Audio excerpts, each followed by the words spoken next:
Good morning, everyone. Thank you so much for joining me here today.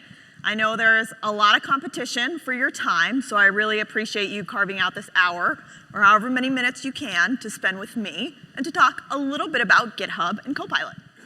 So my name's Brittany O'Shea. It's a pleasure to meet you, and I work on our product team here at GitHub, thinking about how we can build the next generation of tools that developers need to build their software. And if you haven't been on GitHub in a while, or maybe you're new to GitHub, we like to lovingly call ourselves the home for the world's software. It pays a nice homage to our roots in open source and source code management, but it also reflects how we've evolved over the last decade to have everything you need to take your code from idea to production, all within GitHub. And one of the things we always think about when we're building is the heart and mind of the developer and our users and their experience. So over the last 2 years, we've really been focused, like I think every other vendor here, on how do we use AI and how do we infuse that into our products, particularly to help our beloved users increase their experience, increase their productivity when it comes to developing software. So I want to start with a quick little warm-up just to get kind of a gauge. How many of you are using some kind of AI-powered tool to help with software development in your organization today? A good chunk. Now, how many of you primarily use it in chat? A lot of hands. How about kind of inline context? Good show of hands. How about later or earlier in the work stream, whether it be ideation or PRs or things like that? Okay, just breaking in. Well, today we're going to do lots of demo, lots of hands-on stuff. I think seeing is believing, and I'm crossing my fingers, everything works. But we're also going to talk about how we're taking Copilot from in that IDE stage and infusing it throughout the platform. So I'm so excited to do that. But let's start with meeting Copilot. Today, more than millions of developers develop on Copilot, but I think the funnest way is to actually see it and try it out. So I'm going to try to build a fun game. I'm feeling a little gamey being in Vegas with Copilot. So who knows the snake game? Okay, we got a lot of takers. When you go into Copilot as developer, and we support all your favorite IDEs, you can start with either Copilot in chat here, or you can start in line. I'm kind of getting new to the snake game, so I'm going to start by asking Copilot, explain to me what the snake game is.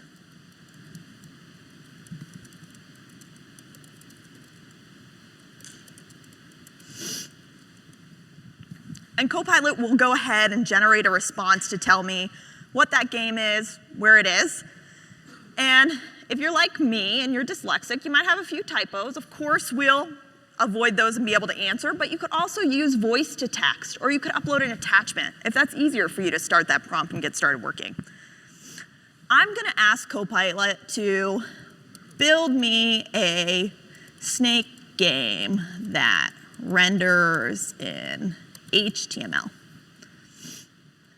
Now, today I'm using GTP 4.0, but if I wanted to do that in a different model, I could do that here by switching to Claude or Gemini or O1 or any of those available.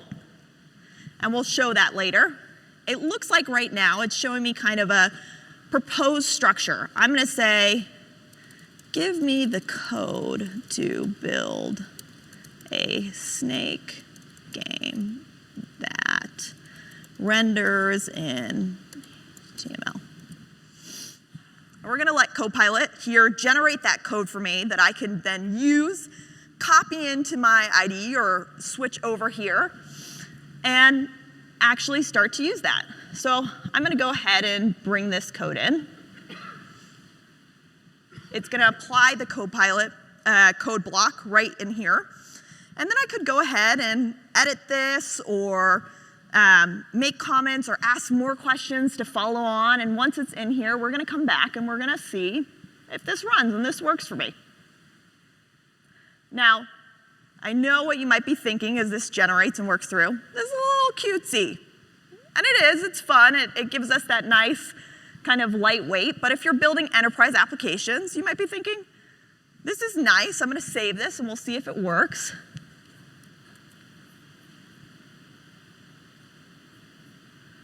I'm going to go over to my web browser. I'm going to refresh this that I was playing around in earlier.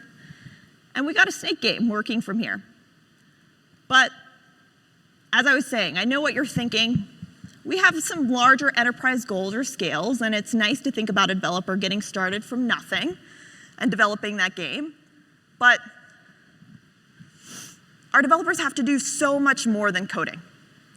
And there's so many more tasks that we put on them.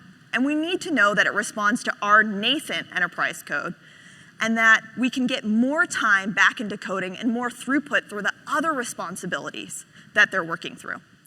And so I'm going to spend some time going through talking about how we're infusing Copilot, not just in the IDE or to help you explain, but through every step that your developer has to take to get from idea to production. We're going to break these up into 3 different workflows. I like to think about the features we build in kind of 3 categories. 1, how do we accelerate velocity in everyday tasks? 2, when we're developing for an enterprise, how do we make sure that code is secure and high quality and ready to ship? And then 3, how do we empower our users to work in that next generation of applications that they want to build? Or how do we bring in the next generation of builders to build those applications? So for that first category, accelerating velocity, we have 3 different solutions that really helps build in Copilot throughout. First, Copilot, which you just saw. Second is Copilot Workspace, something we newly released in beta to help us understand how you can brainstorm, ideate, and get you from that planning stage into actually that building stage. And then lastly, embedded throughout the platform, so everything, whether it's creating a PR, whether it's responding to a comment, whether it's catching up, whether it's working with an extension, you're supported with what you need. So let's jump into a demo and see how this works.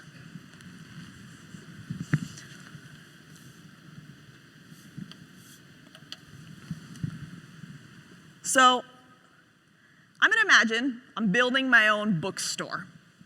And I'm a new developer to the company, and I have to kind of get started my first line of work here. I might want to start by jumping in and looking at the code. And I might want to ask Copilot to explain it to me or give me more context here while this is setting up. Or I might want to go back and look at some of the first work I'm being asked to do. So while this loads, I'm going to go back to my demo.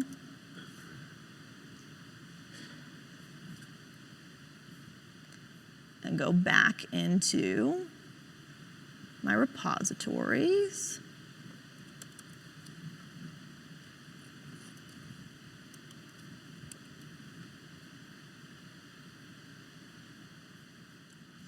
Now, I could start from that issue, and I could go ahead and read everything I'm expected to do and catch up, and there might be hundreds of comments. So I can get jump-started by just asking Copilot to summarize what actually it wants me to do and what the kind of key takeaways are, so I can start to understand and learn that.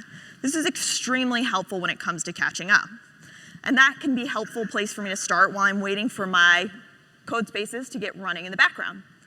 I can ask Copilot to explain this code to me and help get kind of an understanding of the code base and what's going on. So let's go into kind of the main model here and say, explain this code to me.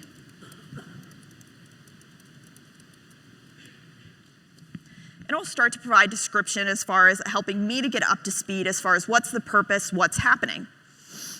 But if I just don't know where to start, and I want to get started in that brainstorming or ideation phase, I can now use workspaces, where I can open a workspace, and that workspace is going to allow me to actually work with Copilot together to create a plan, to go into this issue, understand what's the current behavior happening within my application today, What's the proposed solution? Are there follow-up questions I might want to ask if I'm actually going to implement something like this?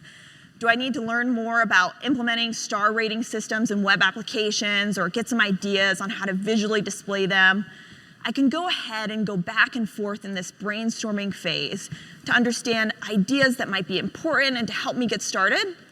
And then when I'm ready, I can ask Copilot to help me actually generate a plan, to help me think through what actual code changes I might need to make to get this up and running.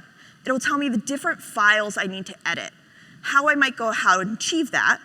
And once that plan's done, I can actually ask it to go ahead, take a look, maybe I'll add an item or add things, and I can ask it to implement these selected files. So Copilot will work in the background to actually develop those code changes for me, helping me to quickly go from a new developer who kind of had no idea what this code was doing, maybe would need to spend some time with my peers to get up and running and get up and going, to having been able to quickly jump into the code from a code space in minutes, being able to ask Copilot back and forth questions using the model of my choice based on the code and what I determine's best, and get a little bit more of an explanation, going through and taking that issue, getting the key points summarized to me, getting into a brainstorm, being able to do back and forth research, making a plan, maybe iterating on that plan, and then asking Copilot to actually implement these code changes, and having the ability to see what kind of code changes it recommends. Maybe I take this in and I make some more edits myself, or I pull in a peer to ask questions or something like this. But it gets me quickly from that idea of I'm just getting up to speed and learning to I'm actually able to start making contributions to my team and make changes. And when it comes to creating that pull request, maybe if I'm closer to this code and I feel like, hey, this looks really good, I can actually ask Copilot also to help me do the pesky work I hate to do, which is generating that description, helping me communicate back with the organizations, with my project managers, with my downstream team of the changes I wanted to make. And I can go ahead and submit that back. Now, all of this can be done from the developer's point of choosing. As I said earlier, we support all your favorite IDEs. So no matter where or what systems you want to code on, you can use it. You can use code spaces directly within GitHub that will get you up and started in minutes without having to set up your machine locally. And we can help you customize this. So if you have certain code that you don't want to feed into Copilot, you want to do some exclusions based on your IP, you can do that. You can decide what kind of code you'd like to reference to make stronger capabilities and stronger suggestions from Copilot. And you can even go as far as creating your own fine-tuned model. So you can take your own code and train Copilot specifically for your organization only on the organization that you think is most relevant or rendered to your code. And that's as simple as you setting up which repositories you'd like to train it on, setting your requirements and applying it, and starting to get that real context suggestion based on your organization and your enterprise's codes, uniquely and only for you. And of course, we know, and we've always put at our heart, extensibility. Software development doesn't happen in a vacuum. You might be using Jira, you might be using other downstream tools that you want to be able to have your developers empowered to interact with and ask questions. Go ahead and plug in and think about maybe a bug that's stopping you from going to production or a different error you're seeing. With Copilot extensions, directly from Copilot, you can start to call all the third-party tools that you might have integrated into your GitHub workflows today. That's making it easier for your developers to stay in the flow, get started from that idea to shipping, and never actually have to leave that flow state. Not only giving them more velocity, but getting them the ability to get more things done without having to disrupt their workflow. And of course, we know, don't take our words for it.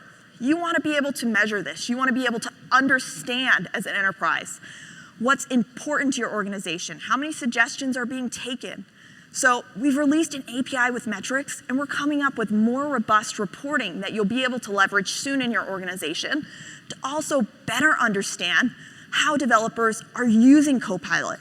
And so you can put that back into how you're thinking about fine-tuning your models or about the extensions you're thinking about plugging in and leveraging, all to optimize your experience and get the most out of this tool.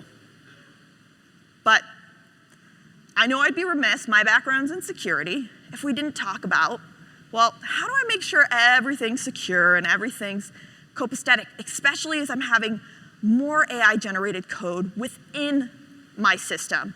Or maybe I'm having more junior developers getting used to working with an augmented tool and not going through maybe all the classic training that teams used to have. So we're working on that too. Not only do we think a ton about how to make sure suggestions are secure, we're also thinking about how do we help secure your code, make that faster, make that automated, and ensure the quality of your code as well to help better secure your team and scale your team. So I know we're about 20-ish minutes in, and it's getting to lunchtime, and if you're thinking like me, you might be thinking about a little dessert, so I want to liven it up a little bit.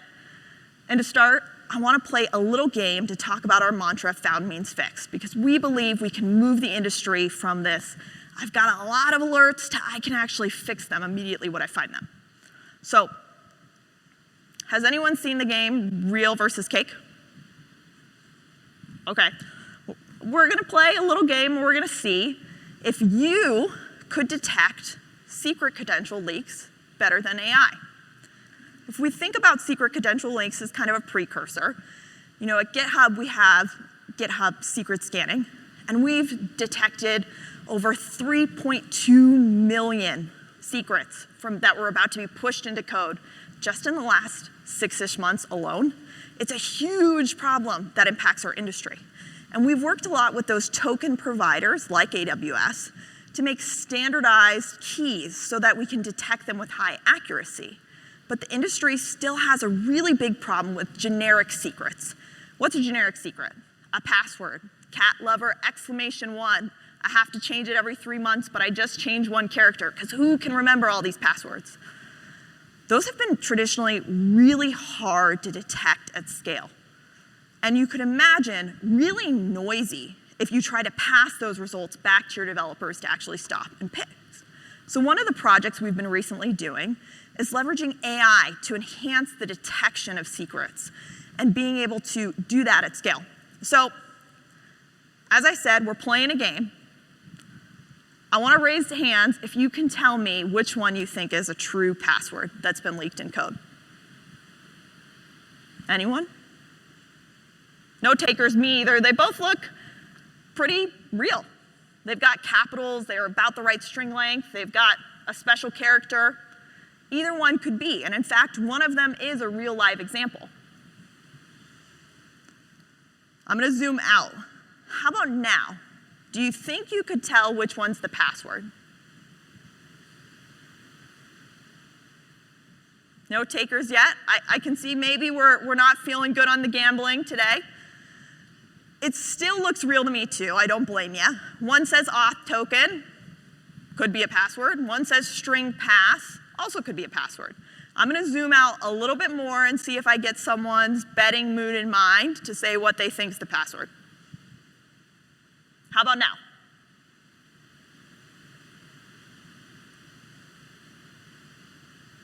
Anyone? Second one? So are we saying second one on the far side, the P6? Or the other one? M1, okay. You all might have a new job in security. We might not be safe. That is the real password. But you could imagine if you're just scanning for strings that look like one of these passwords, how noisy it could be. But with AI, we've been able to leverage secret scanning to be able to highly accurately detect these at scale. And we're applying AI detection across traditional static scanning and open source scanning as well to help us make more robust detections of the vulnerabilities or leaked secrets that might be in your code, and to do it accurately. And we're going to see how that will look in a few minutes when I hop back into the demo. But I know what you're thinking. This is great, and this is super helpful for secret leaks, and this is super helpful to detect more stuff. But Brittany, I don't want to detect more stuff. We've already got a lot of stuff to detect. I have to fix it. So we're helping you with that too, with Copilot Autofix, which now we just GA'd, helps you detect anything you've found in CodeQL and actually fix that with a code suggestion that your developers can either edit or directly merge into their code and be able to patch their vulnerabilities. This is incredibly powerful when we think about how at risk our applications are. Year after year after year after year, applications are the #1 attack vector. And this comes from either vulnerabilities in our code, our third-party code, or secret leaks most commonly. And oftentimes, it's not the problem that we don't know what we have. The problem is that we have a mountain of security debt, and we don't know how to actually get through it and how to prioritize it against all the different demands for our developers' time. And frankly, if we remember back into that chart, developers already spent a lot of time fixing bugs, like 40 minutes a day. Do we want them doing more? We're building software. We're not just securing software on our teams. So let's jump in and see how this is changing the game on the developer experience when it comes to security.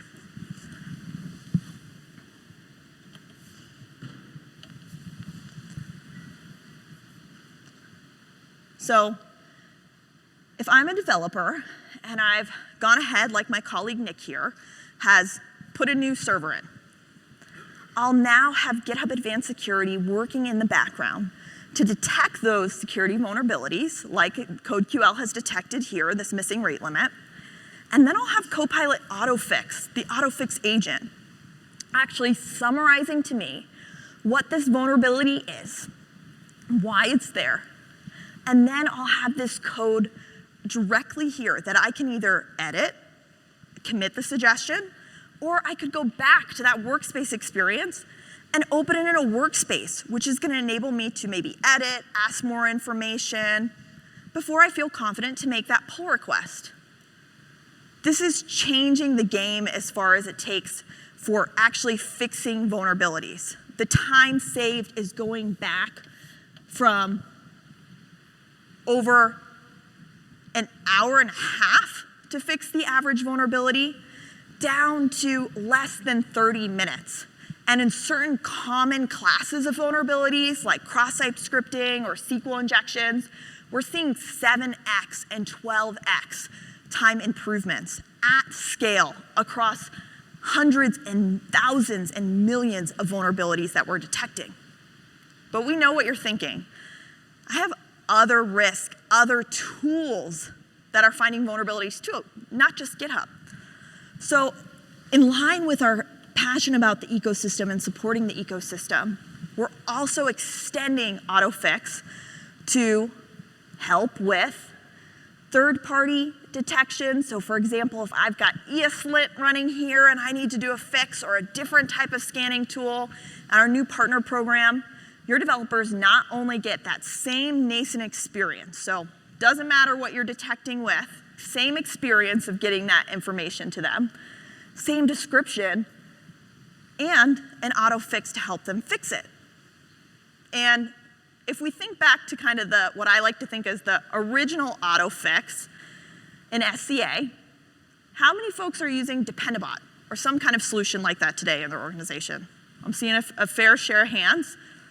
We know that's kind of had autofix for a while, and it's worked pretty well. Most of the time, you just upgrade to a new version, no problem. But what happens when that version update breaks? And it breaks your code, and you have to refactor.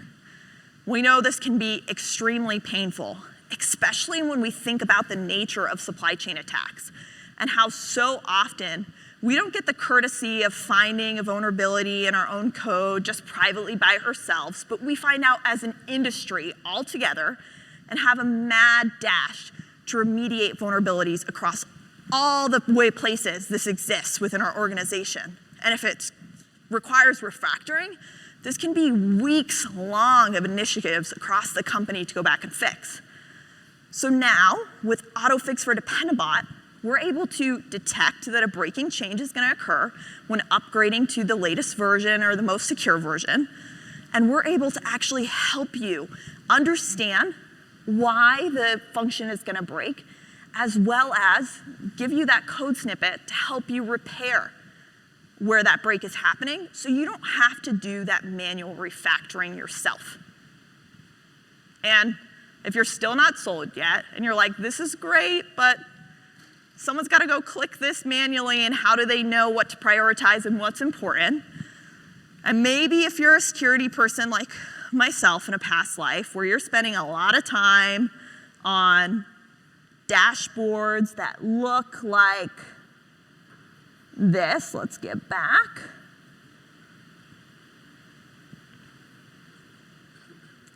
That look like this, a lot of alerts open across a lot of teams, and maybe you even have 100,063 alerts like me, and you've got to communicate to your developers which ones are most important based on information you have on the teams that are working on critical applications or certain things that are important for your team to burn down from a risk mitigation perspective.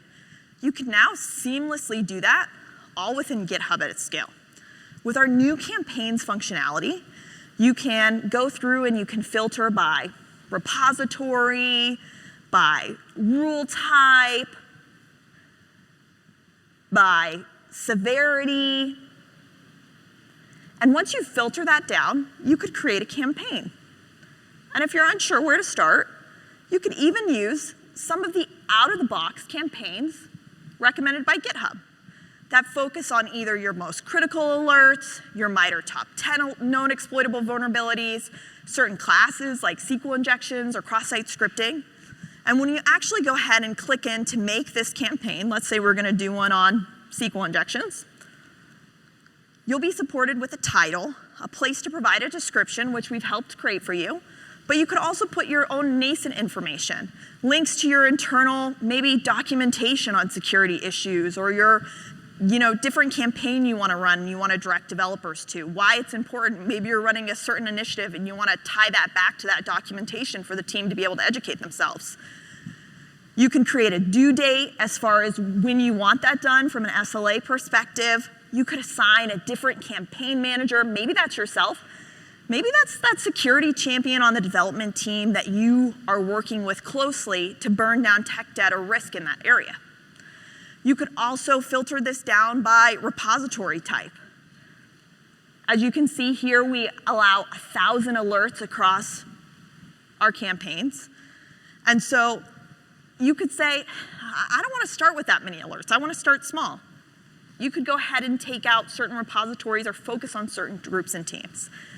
And what this looks like from once you stand up a campaign, let's take a look at one we have, is you'll have this nice dashboard to be able to track your progress across the campaign, for you to be able to see how many days left you have to make progress here, and to be able to see by repo, by different team group, how they're doing. And of course, you'll get to know how many auto-fixes are supported across the campaign. Now, auto-fix is available for every language we support in CodeQL. It supports over 90% of alert types out of the box. So for the most part, you should see everything when you make a campaign supported by AutoFix. And this can be really good for that developer experience because they'll be notified, hey, you have a vulnerability you need to fix in a certain campaign. And if we look at some of the alerts here, let's take, for example, I'll click on this one. You'll see that AutoFix has helped meet that developer where they are. It's given a description about that vulnerability. It's given that same code snippets that they can leverage. And it's even given them more information where they can learn about what's happening with this vulnerability, why, different examples of it, and items that might be important for them to feel confident to fix a vulnerability that, hey, probably they didn't create, and maybe has existed before they even joined the company, to give them that helpful hand so that they feel confident and feel good about merging code that maybe they're not used to touching, and do this at scale. And if you're using GitHub Advanced Security today, you can do this out of the box and try it out yourself. Now, I know I promised I'm jumping around secret scanning where those alerts will show up. So before I go back in and talk about quality, I'm going to go back and look at those secret scanning alerts as well. And we're also working on building out these kind of remediation capabilities for secret scanning. But from a secret scanning perspective, we have two different types of alert types. As I talked about, not spamming developer is so important. So when you go to your secret scanning alerts, you have the option to turn on that generic or AI-based detection. You can see in your open alerts any kind of secret leaks you have against standardized credential keys or things like that. But you can also switch over to this experimental tab. And there you would see any kind of password strings we believe we had detected. And you can go ahead, when you look at those alerts, you can find out where in the code it was, and more information that you could use to go ahead and remediate, revoke, rotate that secret there. Okay. Now, I know we spent a lot of time talking about security, and that's just one part of the bigger code quality experience. So another thing we think about is developers spend a lot of time reviewing others' code. And sometimes when I'm new in an area, I might want to have someone to help me review before I send it over to that senior engineer or before I take some of their time. So now you can actually have Copilot review your code and be one of the reviewers to help apply standard and consistent practices across your organization. So let's jump in and see what that looks like.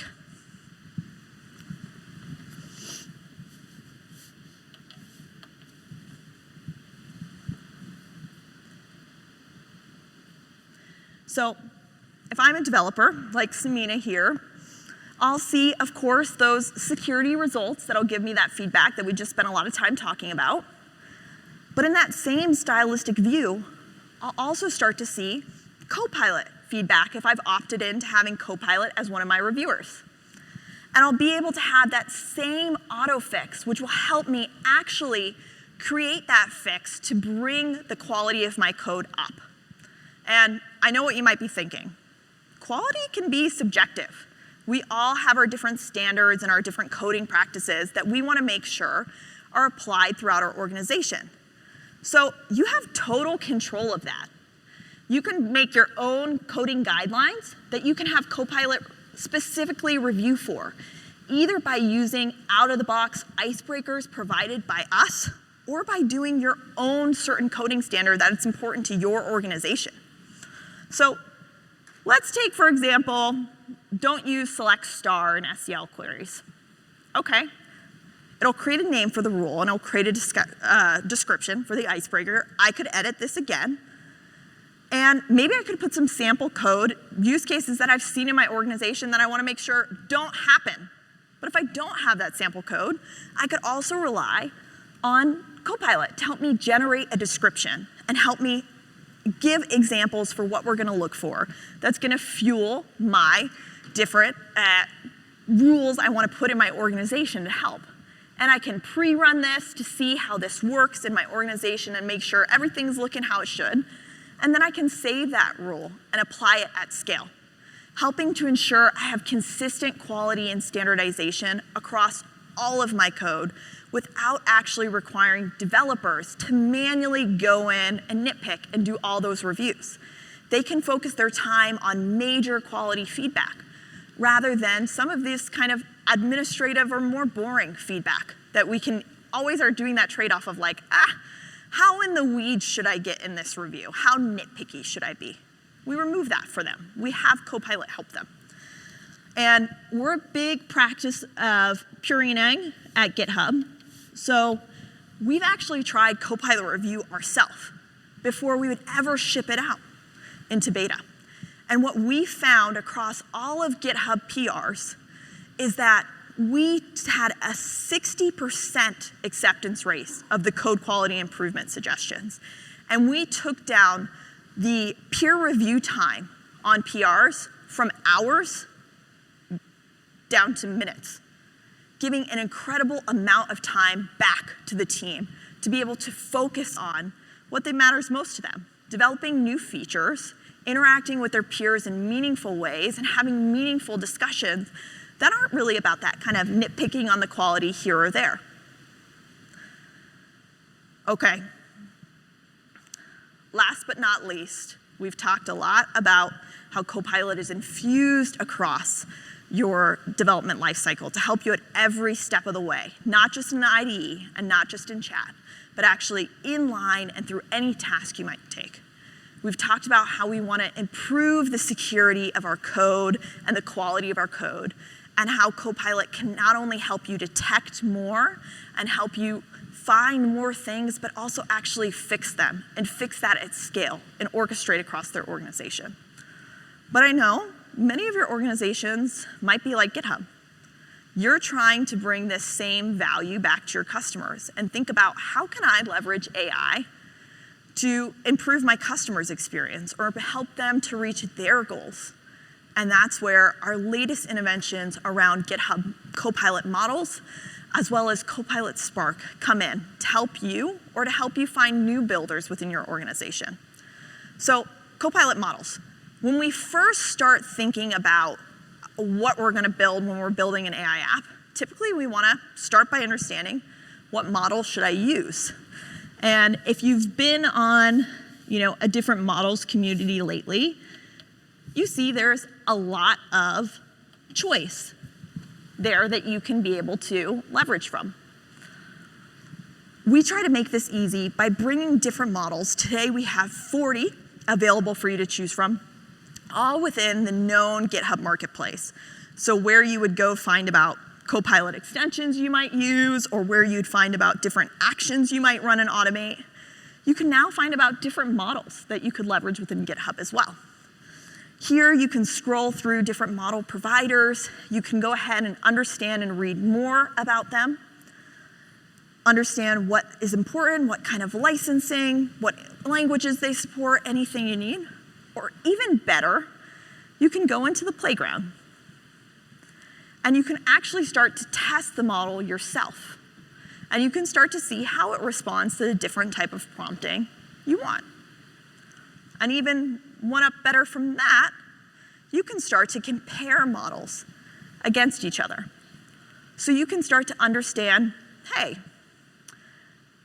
do I want to say Mistral or OpenAI?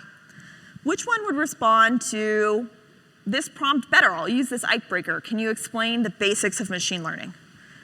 Both models will generate a response to that prompt or to the prompt of your choosing you decide to put in. And you can go ahead and evaluate which one kind of gives you the information you want. Which trade-offs do you like more? And then you can go ahead and open this in a code space and start exploring building with this model. Now, this is very new. We announced in October. We have a lot of plans on how we're going to continue to invest and develop here. I know one of the most important types about building an AI-based app is also on refining your prompt from a prompt engineering and evaluations. So we're also going to be helping to build out those evaluation tools at scale and prompting tools at scale to help you take your evaluation of these models and determination of if it's meeting your use cases and needs a little bit further, all within GitHub. Now, if I was going to choose here, I'd probably say I maybe like the briefness option by OpenAI, but there's some trade-offs as far as the level of detail and information that I could do. And if I wanted to, I could change the parameters and start to either, put in different system prompting. I could, limit the token request. I could change the temperature. I could also go ahead and look at the code and take that, as I said, and open that. Now, you have a free limits today you can use, so if you're curious about checking this out, head over to the marketplace, start to explore. But before I leave you today, I want to talk about the other use cases as far as AI. Not only building your own AI apps nascently, but how do we bring more folks to the table to be able to code and develop applications that maybe haven't had the privilege of having and education within software development? How do we start to engage our younger generations into getting excited about coding and technology? How do we make coding available through natural language? Well, that's where GitHub Spark comes in, to help you develop the next generation of builders, either within your family, within your home, or within your company. So when I head over into GitHub Spark, I can start doing little prompts. You can see I was playing around before to tell in natural language what I want to create. I'm feeling a little bit Vegas themed, so I'm going to say, can you help me build a blackjack card game?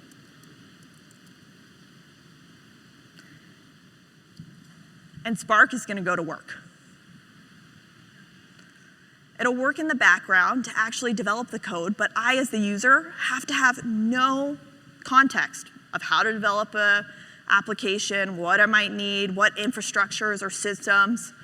I can focus on the fun of just getting started in my project and starting to experience of how to develop something without the overhead of needing to be an expert in software development. Now, this is going to work in the background here, and it'll take a few minutes. And we should have a blackjack game we can play and start to experiment with. And while I wait, I'll talk about some of the different features that you could do. Let's say I didn't like what this came up with. I could iterate and ask it to build more, which is a common thing we need to do. We don't always get it right on the first try. I could change some of the colors or how it looks or customize it exactly to my taste and profile. I could pull in different prompt features or things like that that I want to do to help refine. Maybe I search online and want to try something out that I've seen in different kind of blogs or thought processes or things like that. And all that can be done in natural language, meaning you never have to actually write a line of code. So we're going to let this keep working in the background, and I'm going to look into one of my other prompts while it does that. So earlier today, I created a new game of blackjack as well, and so it's created this cute little app that I can play here. I can see my hand, and I can ask it, tip me. I can ask it to make a stand and see if I win, dealer wins, and I can play again and begin to interact, whether it be a card game, your next travel app, whatever your mind can dream in.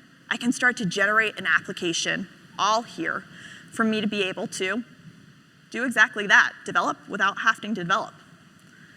So we'll come back at the very end and close in questions, and we'll look at what Spark built up for that other blackjack game. But before I leave you, I just want to summarize with some of the things we learned about today. So many of these features we talked about. Take Copilot Autofix, available to the community. You can start playing around with this today and understanding how it might fit within your organization's goals, or start being able to build and experiment and explore.